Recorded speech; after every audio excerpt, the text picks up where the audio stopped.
Hello, everyone. Welcome to the Everything Dodgeball podcast. I'm your host, Stefan Leitinger, and today I'm here with our host nation for this year's European Championships in Limerick. I'm here with Victoria and Ryan. Thank you guys for doing this, coming on the pod, and I hope we get some insights into what it means to host such an event, pretty much the biggest European tournament that's ever been done. So maybe I start with you, Vic. What got you Mhm. into doing this and agreeing to do this?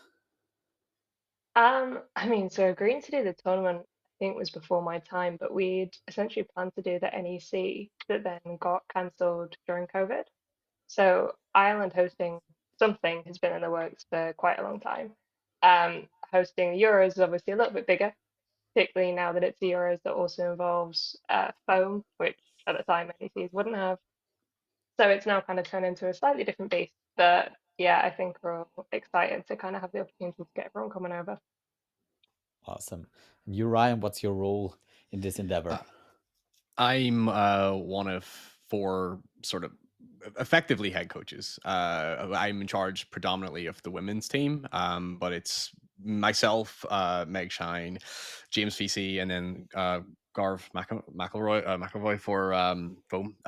We basically split it up between us, like a delegating. So Meg takes men, I take women, James takes mixed. These are the cloth divisions, and then Garv takes the foam divisions. So we're just like a four-team kind of collaborative effort to put together the program and trying to get the development side and the sort of more experienced players together and sort of just keeping the standards improving throughout the course of the season. Okay, sounds good. So let's maybe start with the organization and stuff. So, how many people are involved in organizing this tournament on your side? The majority, so our chairperson Tomas and Tressa, who's another player, she'll be playing women's foam. The majority of those two are doing. I'm also helping with it quite a bit, and then beyond that, there's kind of a few people helping with specific tasks. But I would say majority is three. So Okay. it's doing quite a lot. Okay, I get that. So we're 2 weeks out now, not even, so it's 1.5 weeks out now Yeah. when we're recording this. So how has the process developed over those last 1.5, 2 years? How's it been going? Because So maybe put a little bit emphasis from the outside. It seemed obviously there was first like the cloth tournament, then there was foam, then there was maybe do it on different dates, same location, different location.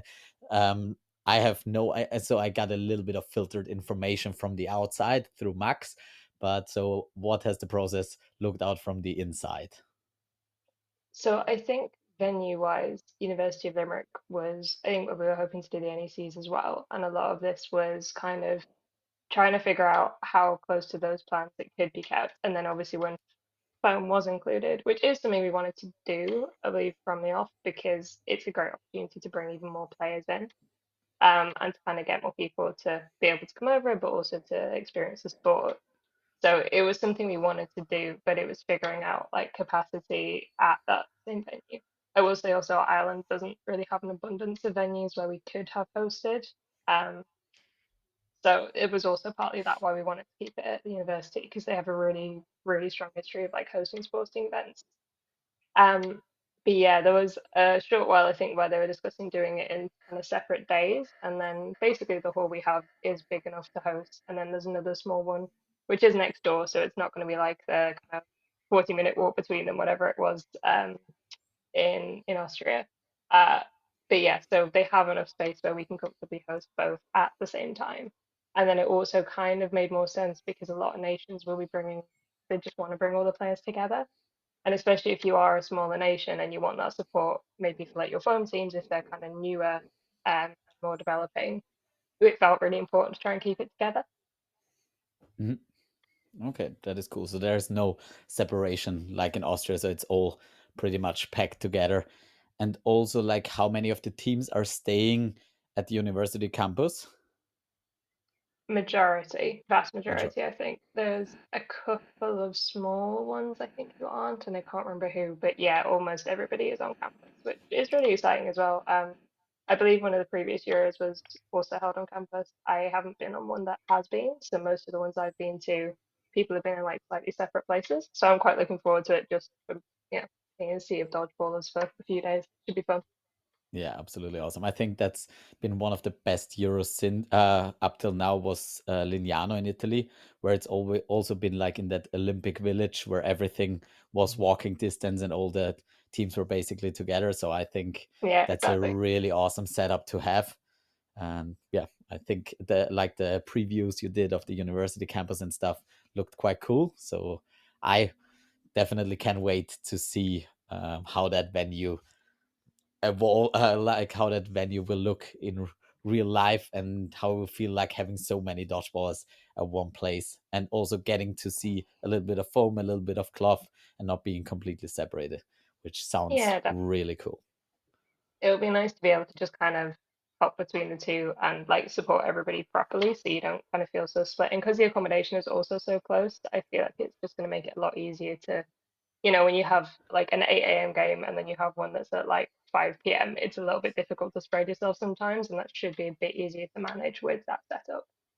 Amazing. That sounds great. Can't wait. So, one question which I think answers itself, but I think is on a lot of people's minds after Graz, is how's the weather in Limerick around that time usually, and how does your event handle it, and how many mobs do you have basically? Are we gonna need them or not? I mean, we will definitely be having the mops just in case, because even at tournaments in England, they are frequently needed. It's not looking too extreme, at least from what I've checked over the last few days. Like it seems like we're not going to have that 40-degree heat wave, so I don't think we need to worry about the same stuff as Brad. Okay, We have that's really also been good to assured hear. that they have aircon that will be used if needed. So Okay, that is awesome. I The didn't know hall's it. literally next to a swimming pool as well, so if we don't have mops, we'll at least have a lot Ooh, of tiles available. So there's ooh, that. and the swimming pool afterwards. Yeah. That is great. Okay, sounds awesome. All right, so Ryan, you're more involved in like the team organization, the preparation of the teams. I've from recent history, I mean, the biggest extreme, you said you went to Canada in 2022, which I think, looking back on that, the only thing I remember is that there were about 8 to maybe 10 people from Ireland playing Oh every yeah. single yep. division. That was were you both involved in that? Oh yeah, like that. So I think we got. So I think we ended up with like the Spirit Award at the end of it, because pretty Yeah. much when we weren't Which none of playing, us were there to collect. yeah, like when we were playing, we were like, oh yeah, we'll volunteer and we'll referee, and some of us ended up refereeing quarterfinals, and then I think John Taff at one point was even in the refereeing the final, and it was just like, I think we just kind of we went with the we always go into all these events with like realistic expectations, but we know that like when we went into Worlds with whoever was available, let's just do it. Let's go into every division, and like now Garv, who was the head coach at the time, it was me and Meg were there too, and I think Dave. And I remember we were like, it's like, oh yeah, maybe we should be careful for injuries and stuff like that. And we were like, and then I think as we got closer and closer, we were just like, no, let's just do everything. That's I think we actually had to forfeit matches because literally like it was either because it was like, oh yeah, we literally just don't have the energy left in us. We're not going to be able to play these matches, so we're just going to give it to him. There was actually, I remember like I was in the middle of like the foam men's v Australia, and then Gar was like, Ryan, walk off the court. We have a cloth men's match over, or mixed match over on this other court on the other side of the room. So it was like, so I just walked off, leaving the Australian team confused as all hell, as if it was a tactic, when really it was just like, no, I'm late for another appointment on another court. And like I think it was just, but I think that's kind of like that sort of like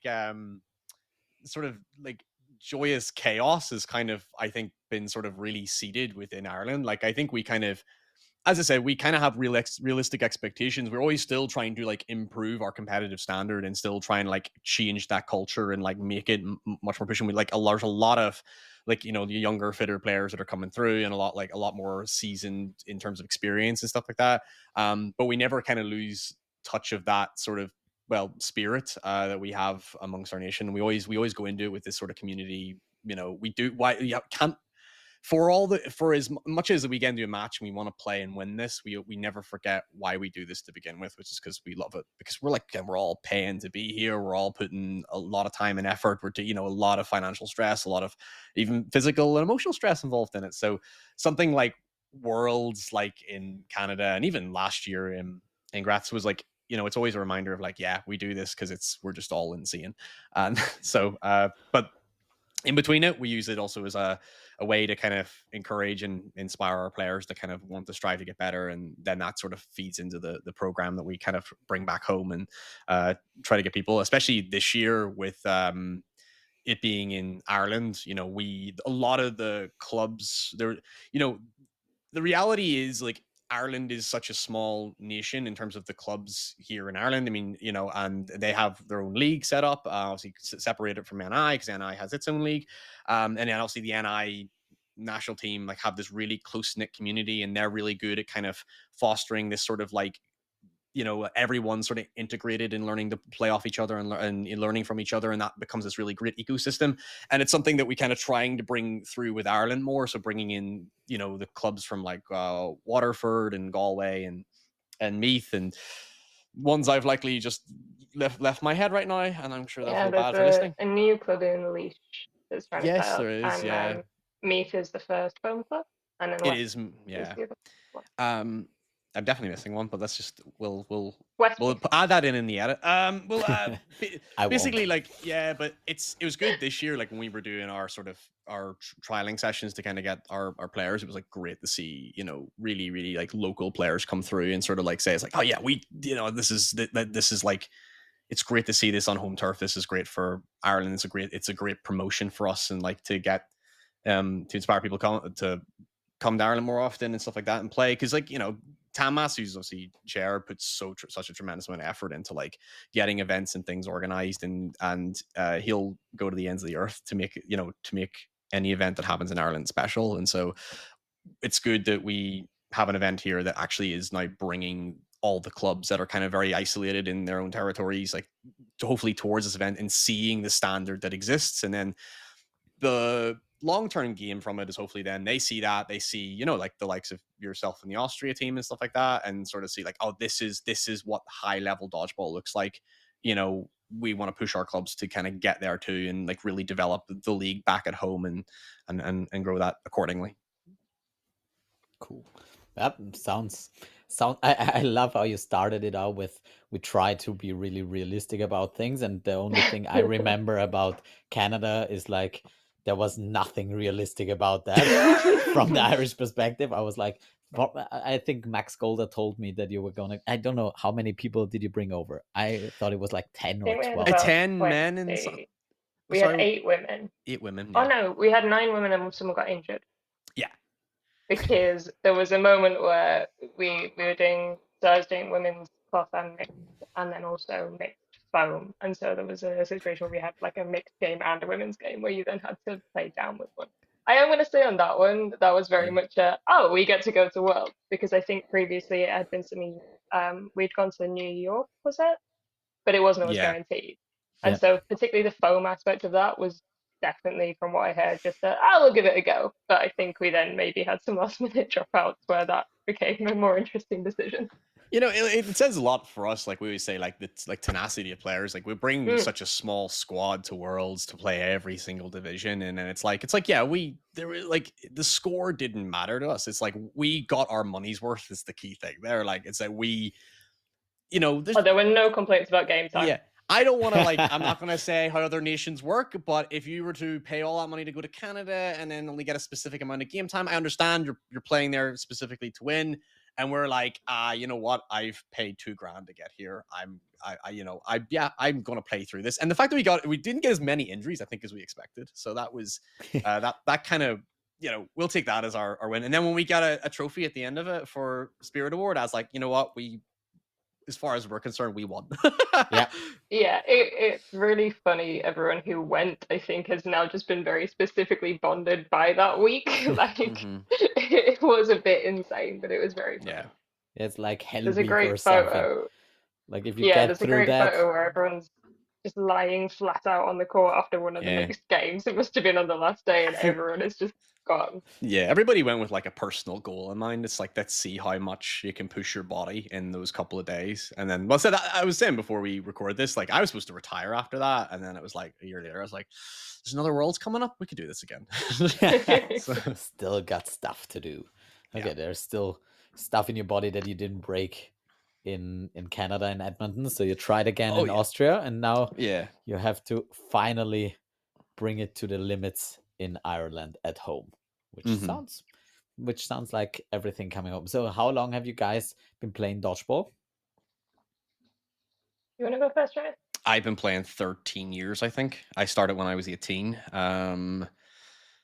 So like, yeah, I started and went to university, never played a sport. So like, I was born with, oh, there's my camera. I don't think that matters. I was born with the ligament issues in my left leg. It was a deformity that stopped the leg from fully straightening. So I actually couldn't play sports throughout my life. I was never able to do uh, anything at all. It was just something I never did. So I never really had a sporting background and stuff like that. I did like bits of climbing and stuff. That was about the extent of it, which is, which I was the polar opposite of my dad, who was a massive athlete in his day. Like he did every sport under the sun and like played through till he eventually had no choice but to retire when his knees completely caved in. But like, so I went to university, Queen's University, noticed that dodgeball was a thing. And I was like, I knew it was a thing from like, yeah, the movie. And I knew it was, I actually was aware of the competitive side of it in America, but I was like, oh, how did it reach Ireland? There's no way. So went to that, got into it through that.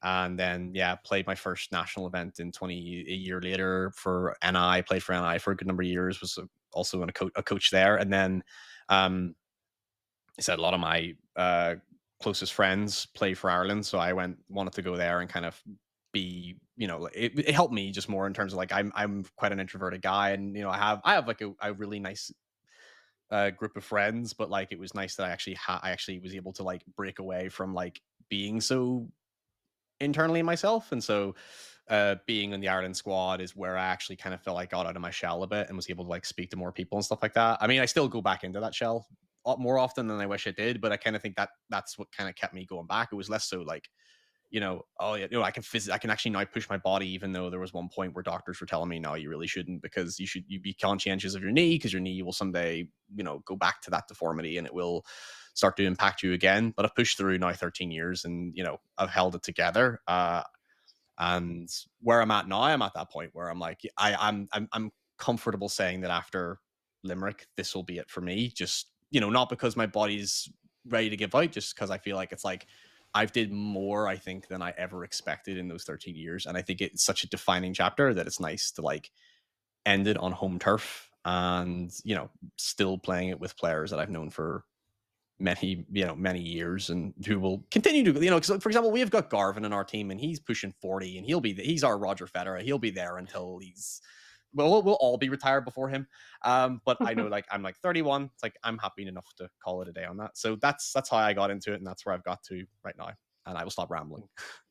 Yeah, sounds like a good story, and also like a story that lots of people have, where they didn't find their spot in sports before university apparently, and then they found dodgeball and somehow it clicked. And obviously, like the social environment of it all keeps you there for longer than your body might want you to be there. Cool that your knee held out and that you'll be able to give it another go. How about you, Vic?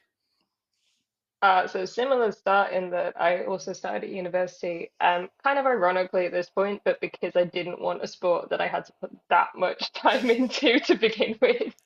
So the university I went to took a lot of its sports very, very seriously, and I kind of just wanted one that was fun. And then obviously I had lots of fun playing it. And then I just kind of carried on with it after. So I think I first technically started in like 2015, but I wasn't playing like competitive leagues maybe till the year after that. But yeah, so then after uni, there was a community club, Nottingham Sheriffs, kind of near enough. And then I moved to London a couple of years later, and that's basically when I got into the international side of it. Because I think at the pub at one point I was speaking to Frankie, who was like a long-standing member of the Ireland squad, and I must have mentioned that I was half Irish, and he got very excited and was like, "Book your flights, we're going to trials in 2 months." Um, and that was in 2022, so that was a very big introduction to dodgeball and in a completely different scale. Like I played English leagues. I think in both Sheriffs and with Storm, at that point we were playing in the Women's League One to get promoted to Super League, so it was kind of the top end of that League One. Yeah, and then I think I trialed in the February, Dracton was in the summer, and then Edmonton was August, September. So it was a very full-on first year, but great Okay, fun. that's And yeah, that's a good start into it. If you survive that, then you have a long career ahead of you.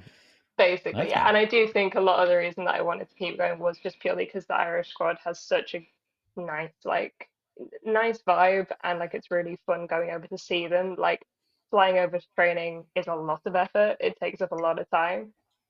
There isn't really a quick way of like nipping over and back for a day. Like you kind of just have to commit to it. So it makes it much nicer that you're actually excited to go over and see everybody and like spend time with the team.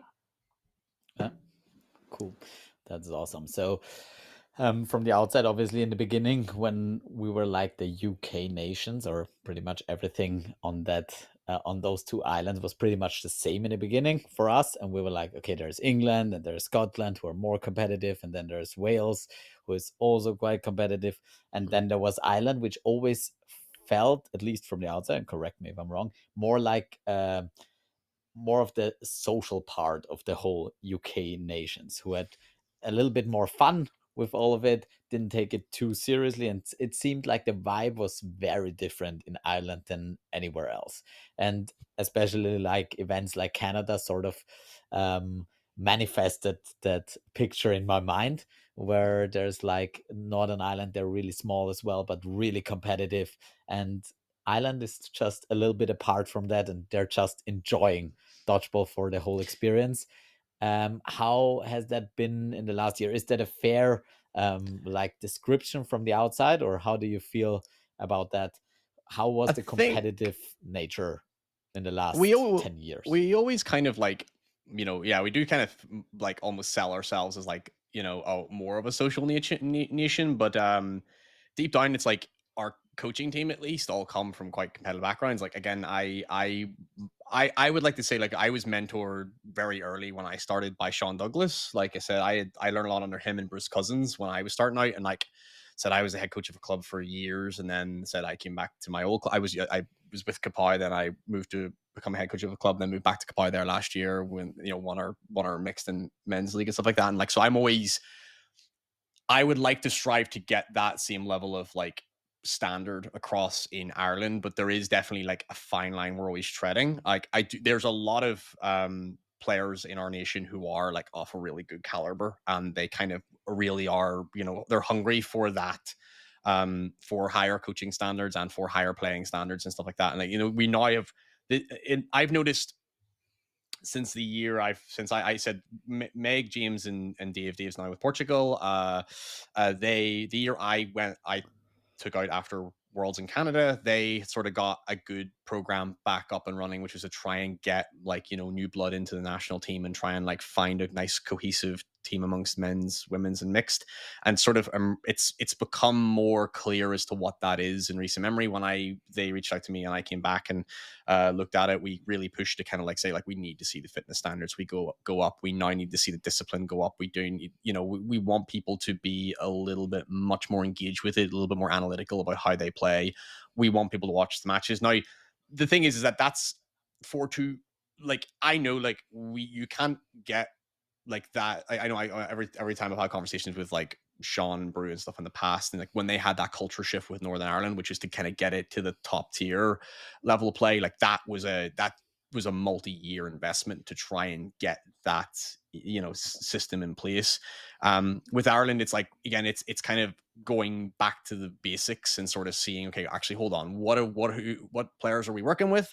What have we got available to us, and how can we kind of work with that? And like so, again, it's still like an ongoing process competitively to kind of get us to, that we always say like we're playing.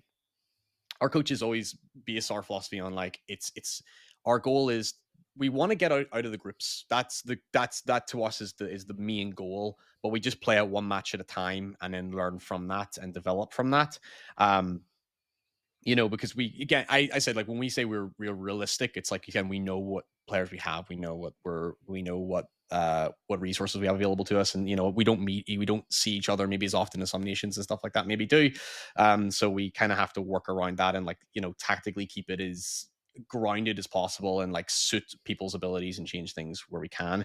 I do think we are pushing. That competitive side is definitely pushing. It's still got a long way to go. Like I said, I'm ducking out after this one. So whoever takes over, like, from my spot, I'm sure that we've got a few people who are really interested in stuff like that, and they have a vision for where they want to go with it. So I do think we are getting through there competitively, but realistically, for that culture to change, it really just comes down to, like, every individual needs to make that change. I mean, as I said, it's like, it's all well and good that maybe like 5 or 6 people want to be like the most competitive nation ever, but like those 5 or 6 are only ever going to get as good as everyone else around them. And so that's what our goal has been, mainly as coaches, has been like to try and get, like I said, here is, like, if you were to say, like, you were to break your nation into, like, here's A, B's, and C's, and, like, development players, into, like, players who are new but are kind of coming through, and then players who are seasoned. It's like, how do we get those ones that are, like, developing into, like, a more seasoned position, so that the seasoned players have something to compete against, and so that their level doesn't stagnate and kind of rises. So we're always, trying to, like, again, push to kind of get, like, play as much as possible, get as much competitive experience as possible, and it's like, come back and really, really, again, it's like, as I said, I'll say from my own experience as a player, back when I was in my prime, let's just say, like, there was a point where I was like, yeah, that it, where, like, I'm not being pushed hard enough, and now, with a sense of comeback, it's like I'm seeing players that are pushing me now, and it's like, good. Now I feel it's like I'm actually improving as a player because I've got the right group of men and women who are also pushing them, and I say that as a coach as well. It's like, it's great about coaching. Like, this has been one of the most, interesting years for me as a coach, with the women's team. Is like, it's like we're really, really digging in tactically into, like, here's how we're going to play the groups teams in our group. We now have a cleaner, more efficient, more understandable, like, defensive and offensive strategy, and then within that offense, here's how we have these two different styles within that, and then defense. So we've really, like, structured everything much more orderly and a little bit more professionally, if you will. And again, it's all working with the players we've got, and understanding their abilities and their thresholds and what kind of works for them. So, going into Limerick, it's like, because I know that we feel tremendous amounts of pressure, because it's like, this is home turf, we want to set an example. um and it's like, again, it's always like, it's like, yeah, but also, it's like, we are still in that phase of, like, we need to get players, again, pushing competitively, try and kind of break that kind of stagnation that, like, generally happens when it's like, okay, we're now struggling to get out of the groups. That's sort of like, get up to that phase where actually we feel confident going in against whatever team we have. And it does seem that the consensus around the board, everybody is, like, feeling more comfortable and confident in how things are going. Especially, like, the foam team is, like, completely new, but, like, Garv has that kind of really locked up with, because there's some really experienced people in that, who have played foam in their own home nations and stuff like that. So it's coming together really well on that side. So we're happy with how it is. I think we never lose sight of why we do that, why we play the sport. But we are always like, is it every set is a victory if we get it, and we use that, we learn from it, and just go from there. Really. Okay. Yeah, for sure. Just yeah, kind of to add to that. I mean, even since I started, our women's lineup has changed completely between Draxton to going into Limerick. And a lot of that is just, players retired. I think the pandemic was quite tough on Ireland in terms of players kind of just going, okay, well, this seems like a natural sign to step away. And even since some of the girls have played in Draxton, people get married and have kids, and it's lovely. But the team lineup has changed a lot, so it's quite exciting now, because I feel like for the past year and a half, we've had probably the most consistent group of women being able to kind of consistently show up and like learn to play together. And so rather than kind of, I think when I joined, it's probably fair to say the newer people would be dropping into the style that Ireland were used to playing. And now we've kind of gotten used to, as Ryan says, like how we who are like the squad who are repeatedly showing up for the last year and a half, how we play and what our strengths are, and like how best to work together. So that's kind of really exciting because I think in my head the last year or two has definitely been a we need to like basically recruit some more players. Like Mm. women's dodgeball in Ireland isn't its own thing. Like it's entirely mixed. Um, and there are lots of great women who are playing like in the Republic, but it is also kind of a constant battle to get people to like come and to stay and that kind of thing. So it's yeah, I'm excited to see the next couple of tournaments to see how that kind of develops. Yeah, sounds really interesting, and like it's gonna be an exciting tournament to see where you progress to and how it's comparing to the rest of the world, basically. So let's stick a little bit with that theme. I talked with the Welsh guys as well. How is it in Ireland with players playing directly in Ireland and playing maybe in England in the Super League or in League One? How is like uh, how many players are directly from Ireland and playing in Ireland in the club scene that are in the national squad, and how many players are playing around that? And how is that sort of team building? And is there any tension in between that? Is there a good learning and transfer of knowledge between those? How do you feel it is currently? I mean, personally, I don't feel that there's tension around that currently. Like again, I can mainly comment on the women's. I was playing mixed in this one and didn't in Graz, so I'm slightly more out of the loop on that one. It's sort of a conversation that comes up every now and again, but I think Ireland, as Brian was saying earlier, has like four key cloth clubs. There are obviously other, I think, as many clubs in Northern Ireland, Ryan. There also four. Yeah. Well, there's I'm trying to think. One, two, three. There's four key clubs in Northern Ireland. Yeah. Yeah. So like we kind of, as already a small island, you then also have a whole bunch of clubs in Northern Ireland who have like obviously these players who are like pushing medals and everything. And so like the Republic of Ireland, the leagues there are kind of a different setup. They're also more spread out. It's kind of difficult to get that traction there. So in terms of generating like more interest in Ireland, that's something we really want to do. It is quite difficult, partly because we need to be part of Sports Ireland, and due to basically their kind of more recent restrictions on who can be part of that body, we have to wait until the world governing body is part of Sport Accord. And currently, I believe they're working on that, but they're not quite there yet, which means we also can't join Sport Island, which also bars us from, for example, I think UCD, which is like the biggest university, University College Dublin.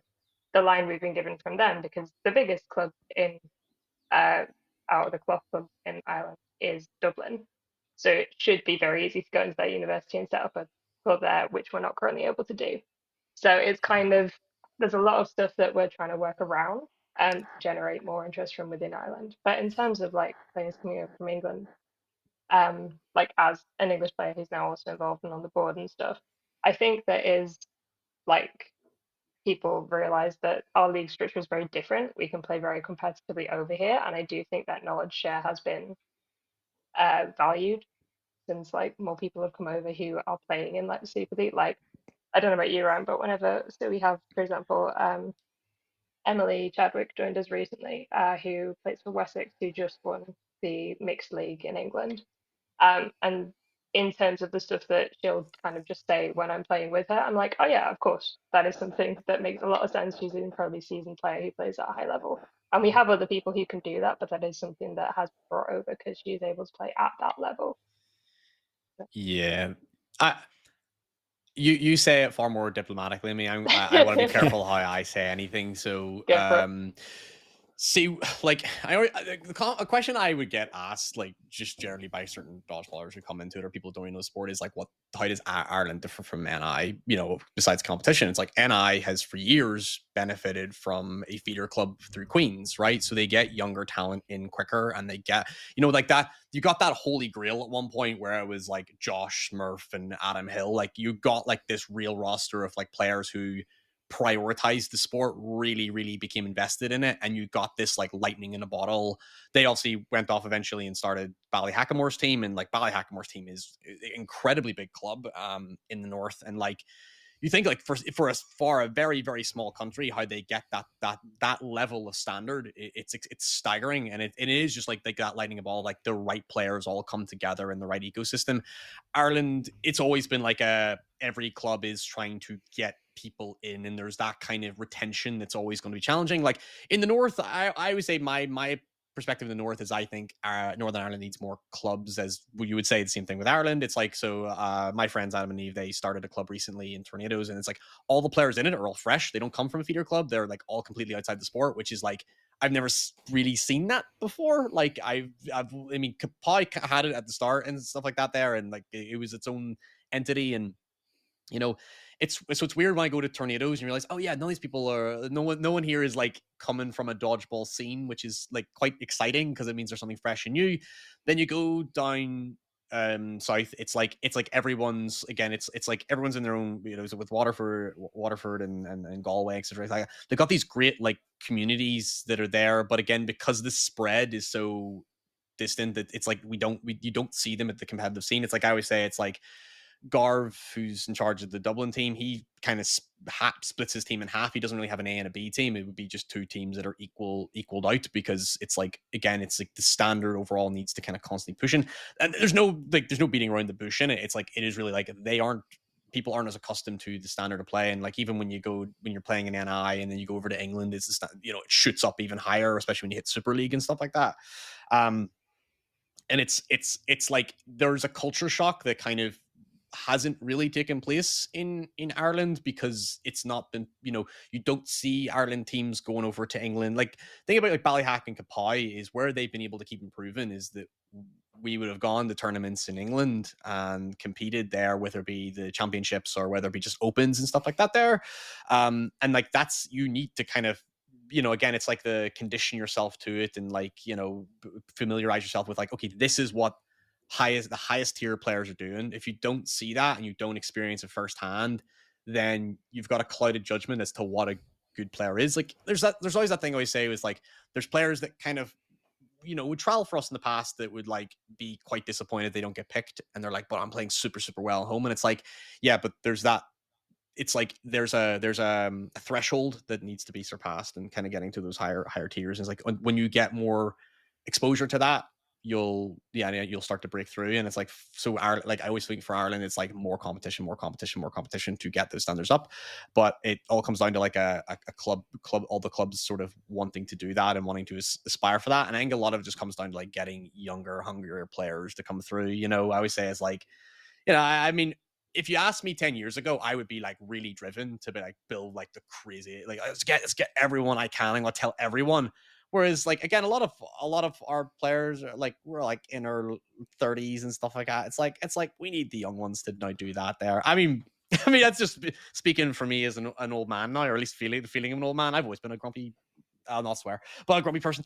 But it is just like for Ireland, it's exposure. And I think would be great is to see, especially like Dublin was like, Dublin is a really, like, when they put their best team in, they are a really decent team. And it's like, great, get over to England, go to a British Open, and it would be, I know, like, speaking for the national team, it's like, I would like to see the other clubs in Ireland attend our national sessions. There's definitely times where we've had to close it off to kind of like focus in on our players and get them prepped for this. But when they're generally open sessions, it's like, it would be great to have like more of them, because then you get exposure to, especially the players that come over, like Vic and stuff like that from England, who are playing in super leagues and they are playing a higher standard. It's like, oh yeah, it clicks with you going, it's like, oh yeah, what I thought was the best player is like, like, is maybe average compared to like, when you hit your like top end sort of, super league in England player. Maybe I'm gonna regret everything I just said. We'll just see how that goes. Fuck it, I'm retiring. It won't matter to me after this. No, I do agree on, like, getting younger people involved. There is kind of a consistent push to try and get youth dodgeball to be set up in Ireland. That's something that Gavin particularly has worked on a lot for a very long time. There isn't currently youth leagues or anything, but again, kind of working on that. So there's a lot of things in progress, but it is slightly difficult infrastructure wise and resource wise to just get things set up. And I think when you do have the same people trying to work on it as have been working on it for the past like 10 plus years, yeah, as you say, Ryan, we do kind of need some of the people to come through and really start pushing that again. Like again, I can speak just again. Actually, outside looking in at the board, it's like everyone. It's Vic, Tamas, John. Who else am I missing? Or is it just the three of you? That's the thing. Just There's three of like us. it's three of you. We don't even have a team manager, right? And that's like this is Yeah. not me criticizing the national team. It's like, but it just shows you like how many hats those three have, and even us as coaches with like the amount of hats that we kind of have to. It's like I think it's like again, it comes down to like it's good that the passion is there, that people are willing to take on such tremendous responsibilities, and we obviously bring in other players in the national team to kind of assist on a lot of tasks because there is so much heavy lifting involved, and we are like understaffed and under resourced, and I think it's we try not to take it for granted actually how like like Vic will is like I would go like if John doesn't respond then for like something that I would say is managerial related, then Vic will respond and she's now the manager, and like it just everybody just keeps flipping hats until and gets things done, and it's a little chaotic, but it kind of it's made we've made it this far, and I think it's kind of Yeah. makes it, because I know like from a coaching perspective, like the hardest decision I always have as a coach is like, because you get so intimately familiar with players, and because again we're wearing all those hats and like we have less spread of those responsibilities, that intimacy and that familiarity and those friendships really form, and so it makes it you have to always have that in your head of like separating the friend from the player and making this, especially when it comes to like selection and stuff like that there, and it does make the process, at least for me, just speaking for myself, is like quite emotional. Like I'm personally invested in those decisions because it's not as cutthroat as maybe a more professional national team where it's like, oh, we have our spread of departments and they will be like, they're basically behind that wall of like bureaucracy. We don't really have that. There is more. It's more. Hey, just go ask Ryan. Hey, just go ask Vic. And there's that kind of it has its perks if it makes everyone feel like friendly, and we're kind of people don't feel scared going to the board, because it's like, oh, it's just Thomas, John, and Vic because they're fine, but it does Well, make nice. this yeah. I mean, I'm scared of you, but that's I can't speak for the rest of you. Good, it's working. Yeah, Yeah, it's a I think start. as well, again, with the COVID kind of not helping things, we are in a bit of a position where a lot of the people who are really, really experienced have kind of done their time in terms of have been managers, have been head coaches, have put in so much effort. And a lot of the newer players aren't quite there to be putting themselves forward for it yet. So like when I was like, oh yeah, I guess I can be secretary, I did not feel that I could have been in the squad long enough to be doing that, but like no one else was going for it, and I figured I would be able to.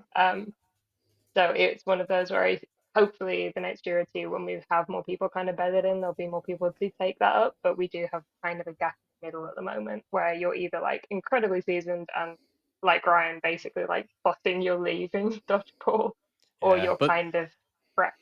but it's like Vic, you're like being secretary for the Ireland national team. Like 10 years ago, like I was secretary when NI started its own association, and then it said I was also on the organizing team for the Belfast Euros when we hosted it in the PC in Queens, and so it's like, and it's like I like it's like, not to scare you, Vic, but you're like looking at it like this is what burnt out looks like when you get past all that nonsense, right? But I'm only 2 years younger than you. This is terrifying.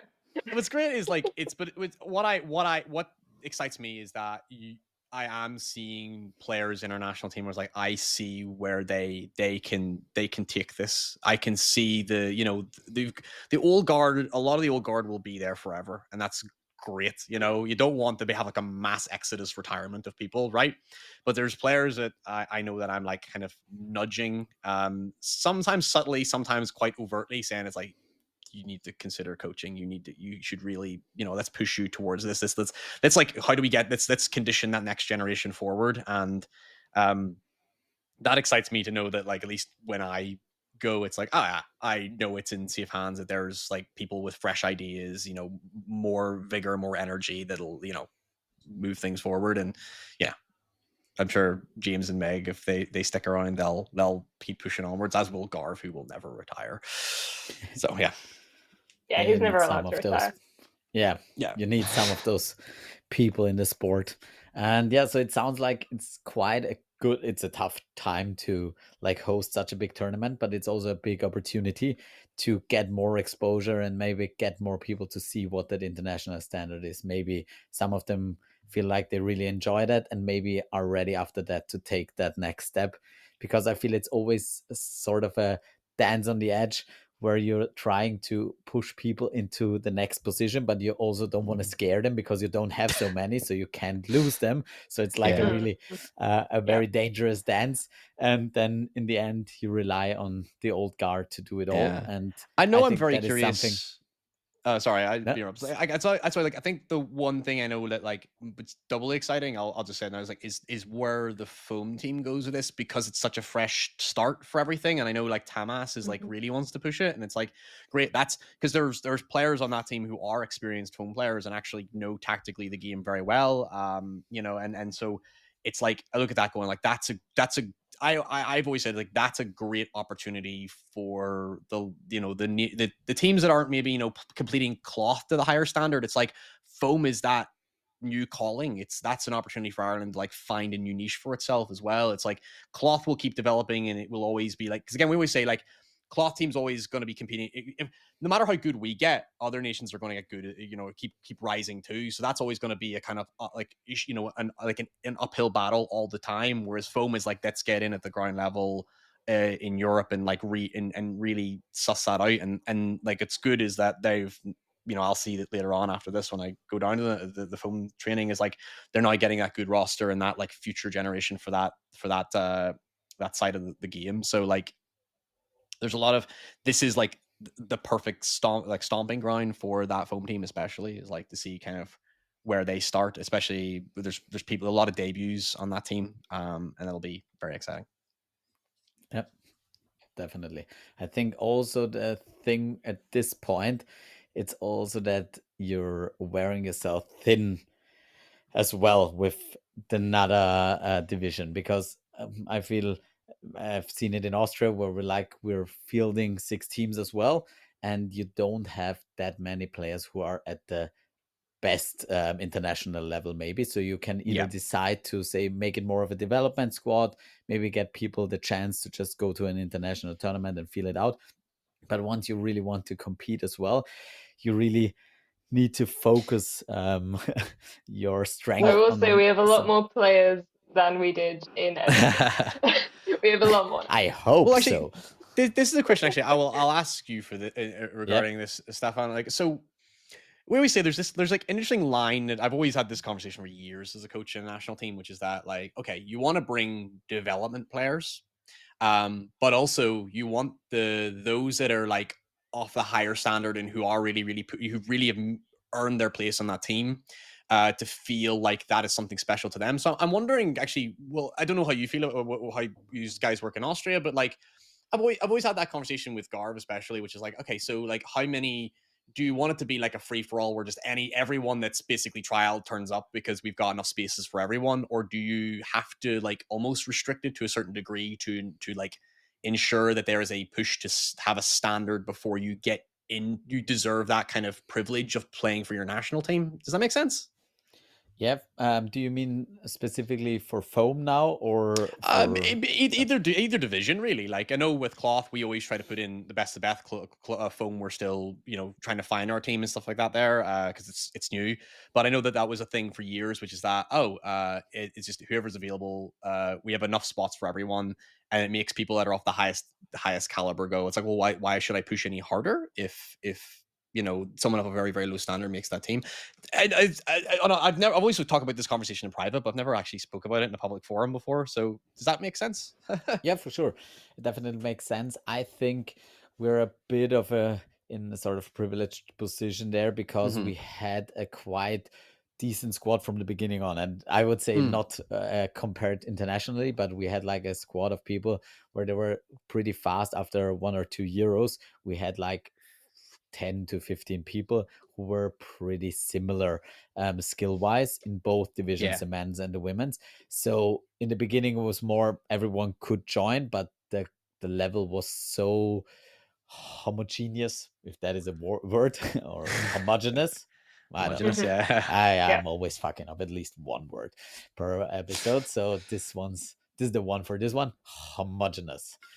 So so basically in the beginning we all developed at the same rate at the same time, and obviously there was a little bit of difference in between, but we basically had a squad for a long time that there wasn't a lot of change. So pretty much Okay. everyone could go, and we thought about maybe we take 10 people, maybe we take 14 people, and there was definitely a drop off for the last few spots, but in a way where it was not relevant. And so we always try to communicate it very transparently to those players that Yeah. we take them, we can't promise them anything, we're there for a competitive tournament and everyone will get their playing time, but it's not going to be equally spread. And if they want, there are free spots available and they can join us, and we're glad if they do, but they probably won't get those playing minutes in the games where we decide where we go for placements or stuff like that. And then in the beginning we also had the mixed squad as a developing squad, and Yeah. with time, I think over the last few years, it definitely got way more competitive. So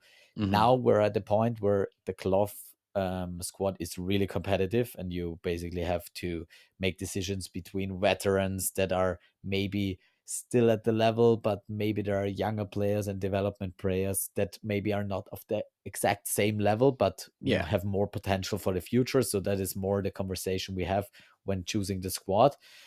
And now we have the same thing on the foam squad, basically, where we're like everyone, we have spots for pretty much everyone who wants to go, not completely. So there are a few people we have to say no to, but we also want to keep it competitive, and we also want to manage playing time. So if we really Yeah.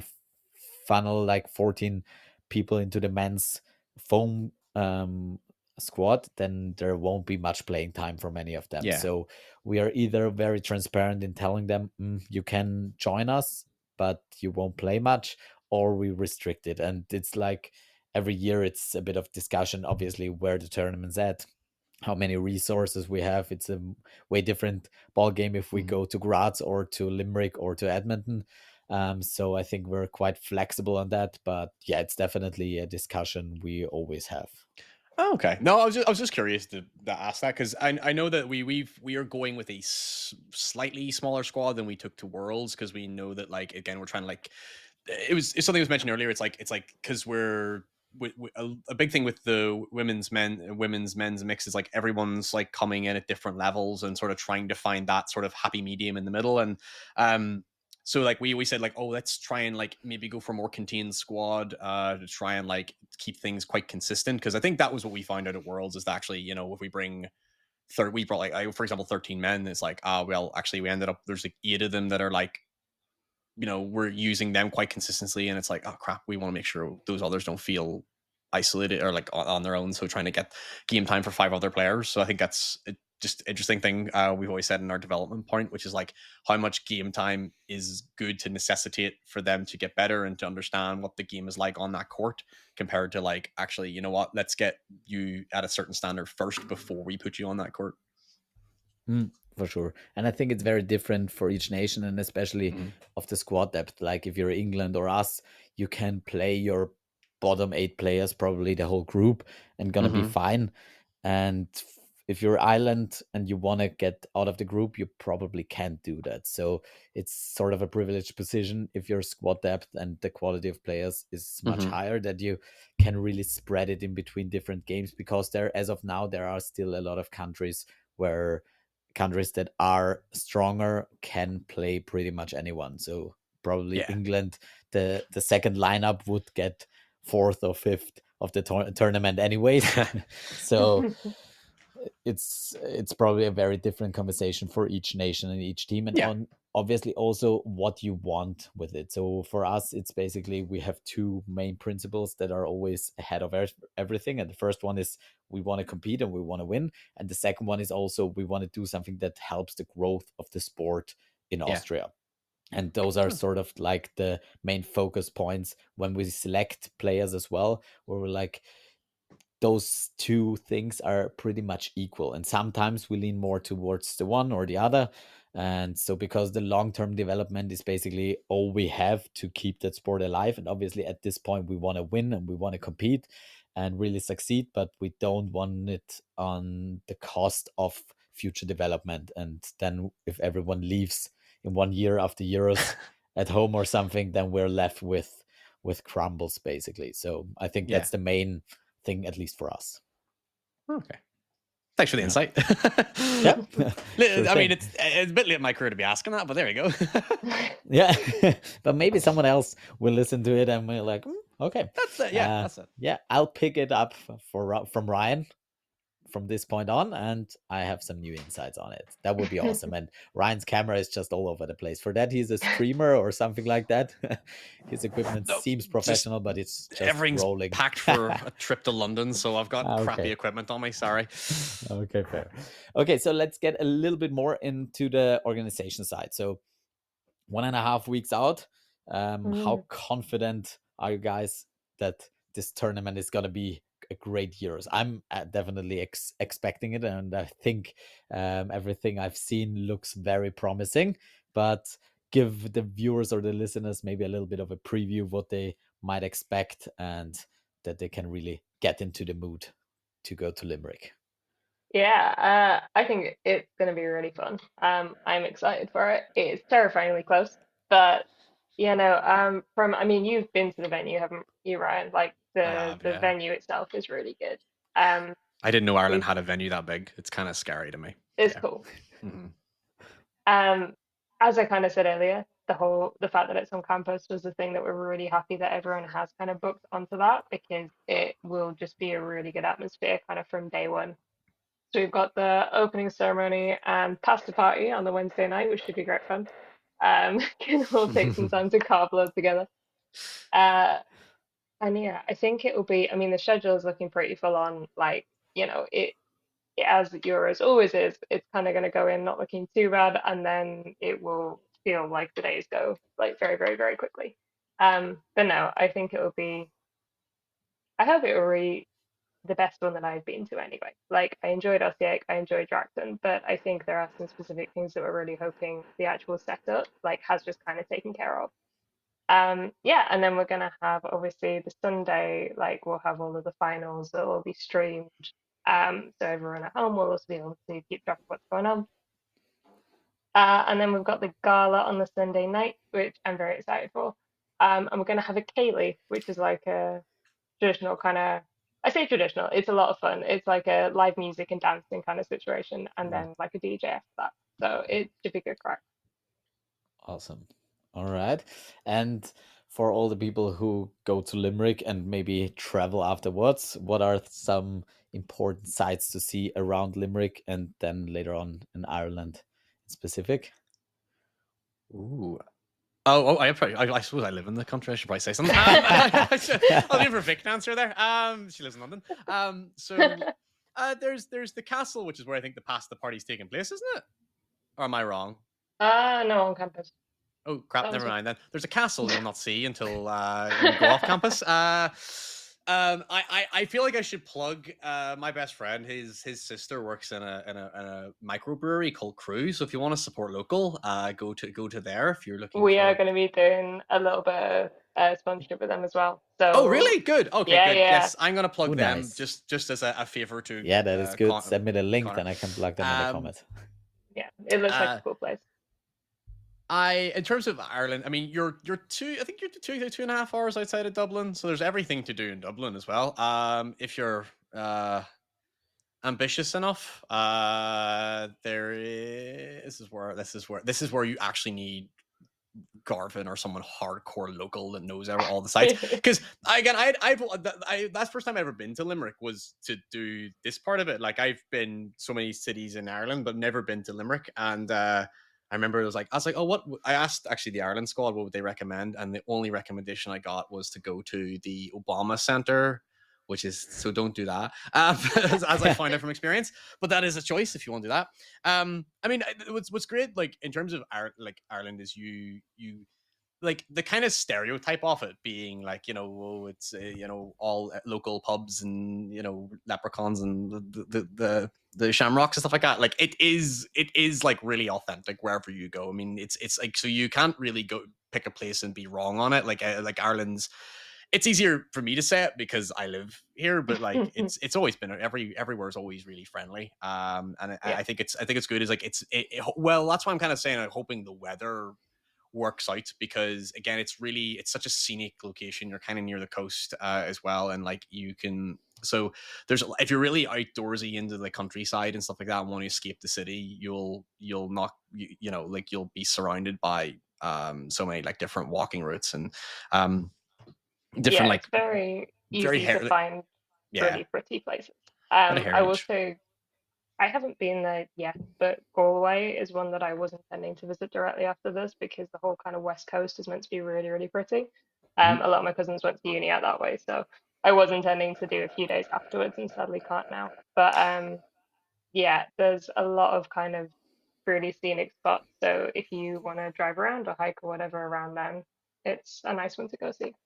Yeah, a lot of Okay, that coastal is routes and nice. I've stuff. heard. Yeah, Yeah, West Coast. Basically, you can't do wrong there. yeah, Just take a car and Yeah. get down to the West Coast and just follow that. yeah. The accent gets thicker and thicker the more you go, so just be prepared for that. Fair enough. All right. Good. Is there anything like from an organization point of view that you want to let the people know what kind of work gets into that, and yeah, what you've learned over the last 1.5 years? Something you want to like leave for future European Championships organizers to listen to, or something like that? I mean, I feel like no matter how much you do, and like, so Tamas, has been planning this from way before I even got involved. No matter how far in advance you're planning the big stuff, there will always be a million tiny things that just need to be done in the few weeks beforehand. So unfortunately, no matter how much you plan it, there's still just loads of little bits to tick off. Um, I think we found that it has been helpful to kind of, we've effectively been doing some separate tasks and like a little bit of delegation and just having, like, we had a group of people who were helping with, for example, merchandise, so that kind of made life a lot easier so that you're not overseeing literally every single thing. But honestly, I think it's just one of those where you kind of have to be answering things very quickly all the time for about 2 months beforehand. No, I think it's been a really good experience of organizing it, and like it's really interesting finding out different people's ideas for what can be included. Like having been, we've kind of all taken things from the best bits of previous competitions we've been to and really tried to incorporate that. So hopefully that's worked. Sounds good. All right. So then I'd say let's get into predictions. So you said there is a big emphasis on the competitive side for Ireland as well. So maybe we start with you, Wick, with the women's team. I always do like the top 5 spots, and you have to rank them in order, whether you Oh, see Ireland there or not. So what is your prediction for the top 5 spots in the women's division? Where do you see Ireland in the whole of it? I mean, I would love to put Ireland there. As Ryan says, our goal, particularly for this one, is to get out of groups and kind of see where we go. I don't think I've played in a competition with us where we haven't beaten or drawn with a team that has surprised everybody at some point. Like at Worlds, comfortably beating Czechia was kind of a shock to us and most people. I think it was, what was it, drawing with Italy at the last Euros? Like, there's always some surprising ones off the bat. So I definitely would like to see us get out of the group. And I think in the group we have, like, it should be some really fun games and like really interesting. Um, but yeah, beyond that, I don't know. I'm not the person who thinks ahead and plans out the whole rest of the tournament. I turn up and I play the games I'm given. So that's a question for someone else beyond that. Okay. In terms of the top teams, I mean, I yeah, England, Austria, Wales, I'm really hoping continue what they kind of started at Worlds because they have a lot of really great players in that squad. And it would also just be really nice kind of story-wise to keep seeing their progression. So I'd really love to see them up there. And Northern Ireland are obviously going in. very hard, given that it is, the closest thing to a home nation they're going to have for quite a while by the sounds of it. So I think they really want the trophies. So I reckon they'll be competitive as well. Okay, so you still have to list them. Sorry, because there is a little side bet going on. So if you want a drink of the after party, Okay. and I heard they're quite expensive, so there is something on the line. Hang on, so I have to list the top 5. Yeah. And Ooh, if you're right, you okay. get a drink. Okay. Who am I putting top? Sure, I think just because they're pushing for it so hard, I'm gonna say NI women. I'll then go so hard. Austria, England, Wales. I don't know who I'm putting 5th. I'm gonna say Italy. I haven't Okay. mentioned them yet. All right, we lock that in. So it's Wales, Austria, England. No, no, you said NI, Austria, England, Wales, and Italy. Italy. All right, perfect. We'll take that and see where it goes. All Mm. right, so over to you, Ryan, for the men's squad. What is your Why is prediction? that the hardest question? Obviously I don't know who's in the specific squads. I'm sure that would have an impact on maybe who I would Yeah. end up picking. If we're going from winner to 5th, Yeah. I want to say Austria men's first. You're happy to do so. Yeah, I mean, not to be biased because you're right in my looking at you and saying you have to pick us. Awesome. Yeah, no, Austria. I'm gonna go Austria. In my head, I'm gonna say NI next. Then England. Then I'm gonna say Scotland. I feel like they've, from what I've heard, from again, I a lot of hearsay. They have a few players returning / newbies that are like really high. So I feel like they've always been in that weird position of like, just merging through quite well. So I know that I think, like, for example, I think Scotty Whitelaw's back on their squad, and like you can't go wrong with. So then I feel like that elevates that team. So not that one player just elevates an entire team completely, but like again, it's a big impact player. Then that's 4, isn't it? For 5th, I want to say Spain. I am very weirdly confident in Spain, especially in mixed, because because even though they're like kind of fresh to the international scene, they've kind of really blitzed through quite well in the last couple of years. So I know with them hosting in the next Euros, it's like I feel like this is like them to really like set their place in motion. So I feel very excited to see what they do overall. That's a good answer. I don't know. It is a good answer. The thing is, with the men's draw, I know it's not possible. Wait, what? Sorry, hold on. I haven't even. I'm just looking at the draw. For who's this? England hold on. and England, Scotland is in the same fuck yeah! group, Sorry. and All they're right. playing us in the quarterfinals, and we're playing. If everything plays out, it's not possible that Northern Ireland and us are in the final, I think. Or it's very unlikely. See, you've worked out. You're like hardcore into that logistics. I'm not. Well, it's my team. I'm up to groups, and then after I wing it. Yeah. But well, if you're going with that logic, then I'll change it up. I'm gonna go Austria, England, Northern Ireland. Austria, England, Northern Ireland. Bollocks. I don't want to comment on Group A because we're in that. Not that like Italy maybe. Let's go Italy, and then would there be someone from Group? Oh, that's you. You're in Group D. Balls. No, I'm overthinking it. I don't. That's why I don't like these things. I'm not good at these things. I don't. No one is. That's why I'm very confident in asking everyone and promising everyone a drink, and I hope I'm not gonna have to pay anything. Austria, England, this is just a bluff. Austria, England, NI. No, I feel Spain. You were going with Spain. Yeah, can I just do Scotland and Spain? Yeah, I don't even if that doesn't work out. We'll see. Yeah, we'll go with Spain and. Actually, I said if only there's both 3 of those teams are in the same group together, then you know what? I'll throw in Italy as the 5th. So Spain's 4th, Italy 5th. All right, we'll lock that in. So Austria, England, NI, Italy, and Spain. Yeah. All right, perfect. I think that is when we get to that phase, possible. I'll be in retirement mode by that phase. Unless we miraculously obviously, I like that you put Is there us a prize first, for 4 out of 5? Huh? Is there a prize for 4 out of 5? Probably not. If no one gets it, I think the closest one gonna get that expensive drink. So let's finish with that. How expensive are those drinks at the after party? Because I think it's been a theme. Or is Um, I don't know. It's an interesting one because I don't know that we expected people to expect an open bar, which is the vibe that we have gotten, because that has only happened in Croatia, uh, at which, it didn't go so well.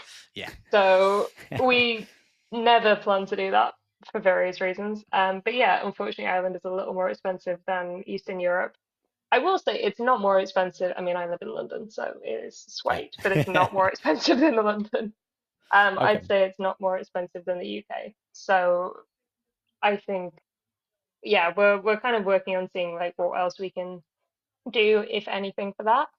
Um, but it's not going to be extortionate pricing like compared with the UK level. I can't comment on all of the other nations everyone else is coming from. Fair enough. It's just what the people want to hear. So, Yeah, can you give us The real sort of an questions. estimate what a pint will be? How much we have to pay for it? I'm gonna say like €6, but Mhm. this is an estimate based on. So like when I go to Ireland, I'm either in Dublin, which is as expensive as London, Yeah. or I'm where my family are, which is in the middle of nowhere, and it's cheaper than Limerick. Yeah. So I'm kind of ballparking in the middle here, but Okay. I'm gonna say €6. I was Okay. gonna say €6 to €7 is usually All right. it's standard. Okay. Perfect. So this is definitely a more expensive bet than I thought. It was. I should have done it in Osijek. That would have been fine. Oh yeah. No, but it's gonna be fun. No, I'm personally really looking forward to it. I'm really looking forward to visiting Limerick and Ireland. And I think everything I've seen up to now looks quite promising. And I think the competition as well will be really, really exciting. And if the venue is great, I think there's nothing that can really go wrong that we can manage as a dodgeball community and have fun with. So, yeah, Yeah, I'm. we're really trying to put a bit of a specifically Irish stamp on this one as well. Like, I don't know if you've seen the trophies, they got quite a lot of Yeah, love. they look All of pretty the nice. harps. Definitely better than the Yeah. ones in Graz. So, Yeah, they were a great idea from Tomas. And yeah, we'll see. We're trying to incorporate a little bit more of like Irish language on the certificates and things like that. So we're with the Kaylee at the gala, we're really trying to make it one that isn't just a Euros that people kind of vaguely remember. Like it really feels like the Euros that happened in Ireland is kind of the goal. yeah, that sounds amazing. All right, guys, then I'll let you get back to your dodgeball jobs. There's still a lot you have to do, probably, and I'll see you in 1.5 weeks. Looking forward to Yeah. it. Yeah, see you soon. Come and see Thanks it. so much for having us. Thank you. Thank you for hopping on. All right, and with that, keep throwing those balls. Try not to get caught, and take care, everyone. See you in Limerick.